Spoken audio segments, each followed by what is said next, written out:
Good morning, everyone, and welcome back to the reading of the Bible. Yesterday we were in Exodus 1, and we found out that 300 years had passed since Joseph had died. The Pharaoh had forgotten all about the good things that Joseph had done, and they were persecuting the Hebrews. They were actually very fearful of them because they were of great number. Pharaoh had also put out an edict that all the males that are born of the Hebrew women were to be put to death. So God is going to send a deliverer now. Moses is born. And a man of the house of Levi went and took as wife a daughter of Levi. So the woman conceived and bore a son. And when she saw that he was a beautiful child, she hid him 3 months. But when she could no longer hide him, she took an ark of bulrushes for him, daubed it with asphalt and pitch, put the child in it, and laid it in the reeds by the river bank. And his sister stood far off to know what would be done to him. And I have a note here that says, this Levite woman hid her son for 3 months, trusting God over the power of Pharaoh's edict. Then she placed her son in a basket and hoped that in the providence of God, the body of water in which babies were being drowned would serve as a means of deliverance for her child. Then the daughter of Pharaoh came down to bathe at the river, and her maidens walked along the riverside. And when she saw the ark among the reeds, she sent her maid to go and get it. And when she opened it, she saw the child, and behold, the child wept. So she had compassion on him and said, "This is one of the Hebrew children." Then the sister said to Pharaoh's daughter, "Shall I go and call a nurse for you from the Hebrew women, so she may nurse the child for you?"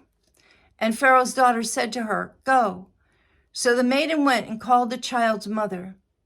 Then Pharaoh's daughter said to her, "Take this child away and nurse him for me, and I will give you your wages." So the woman took the child and nursed him. One moment, the baby was under the threat of death.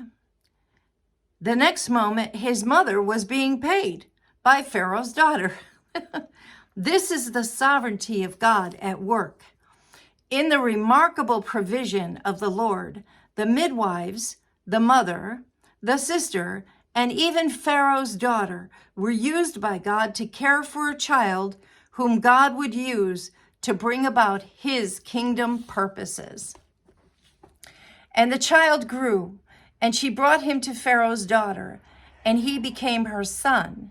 So she called his name Moses, saying, "Because I drew him out of the water." An Israelite child who was supposed to have been executed under the royal orders was now being raised in the royal household, educated in all the wisdom of the Egyptians. In divine irony, the future prophet of God, who would bring plagues upon Egypt and lead slaves to freedom, was being nurtured under the enemy's nose. God is so funny like that. Verse 11, now it came to pass in those days when Moses had grown, that he went out to his brethren and looked at their burdens. And he saw an Egyptian beating a Hebrew, one of his brethrens. So he looked this way and that way, and when he saw no one, he killed the Egyptian and hid him in the sand. And when he went out the second day, behold, 2 Hebrew men were fighting, and he said to one who did the wrong, "Why did you strike your companion?" Now, one point I want to mention, I know myself growing up, I always watched the 10 Commandments on TV, and I still watch it today. I think it is a beautiful, beautiful movie. But in that movie, it was always that Moses didn't know his true identity until it was discovered later on when he was an adult. But here it's saying Moses knew that he was a Hebrew all along. I find that an interesting difference between that movie, which is fiction, and the true word of God. Okay, verse 14. Then he said, "Who made you prince and judge over us? Do you intend to kill me as you did the Egyptian?" So Moses feared and said, "Surely this thing is known." When Pharaoh heard of the matter, he sought to kill Moses. But Moses fled from the face of Pharaoh and dwelt in the land of Midian, and he sat down by a well.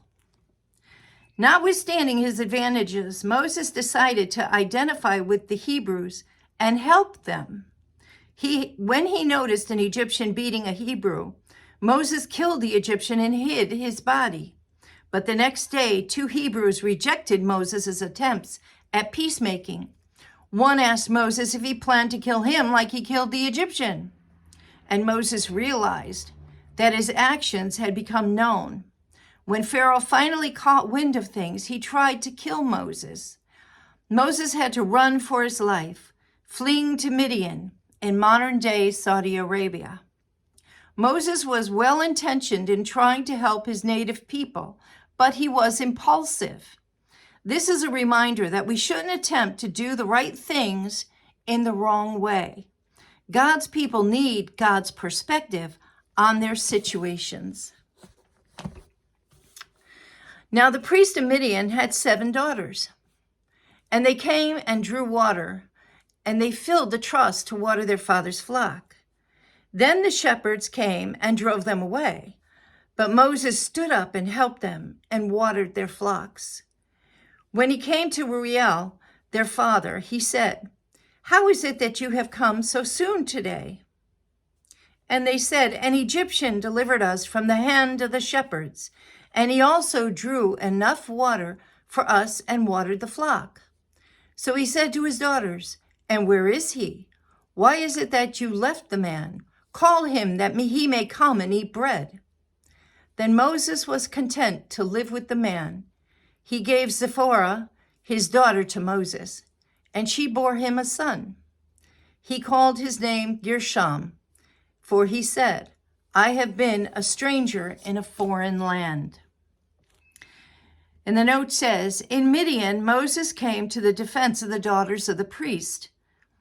As a result, Moses' kindness, this father gave him his daughter Zipporah as a wife.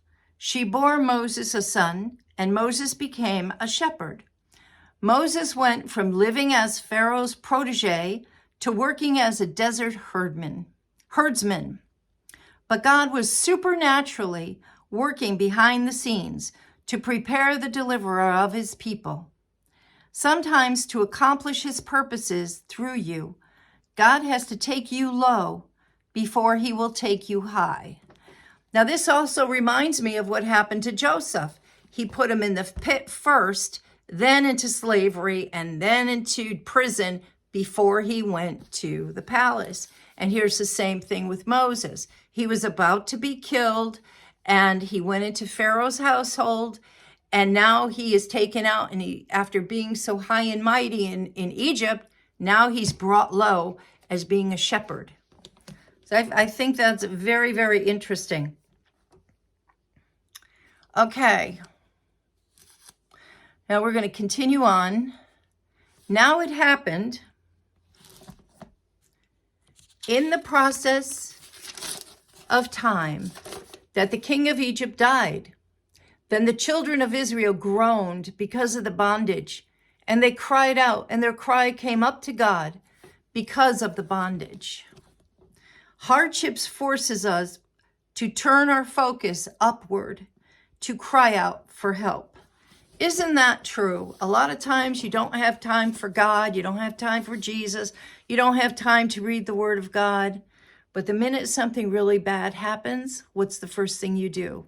You cry out, "Oh God." So God heard their groanings, and he hears ours as well. And God remembered his covenant with Abraham, with Isaac, and with Jacob. And God looked upon the children of Israel, and God acknowledged them. Okay, that's the end of chapter 2. Will God come to the rescue? Will he not? Will the people all die in Israel? Will Moses help them? What's going to happen? We don't know. We'll find out tomorrow in chapter 3. You have a fabulous day, and I'll see you then. Bye-bye.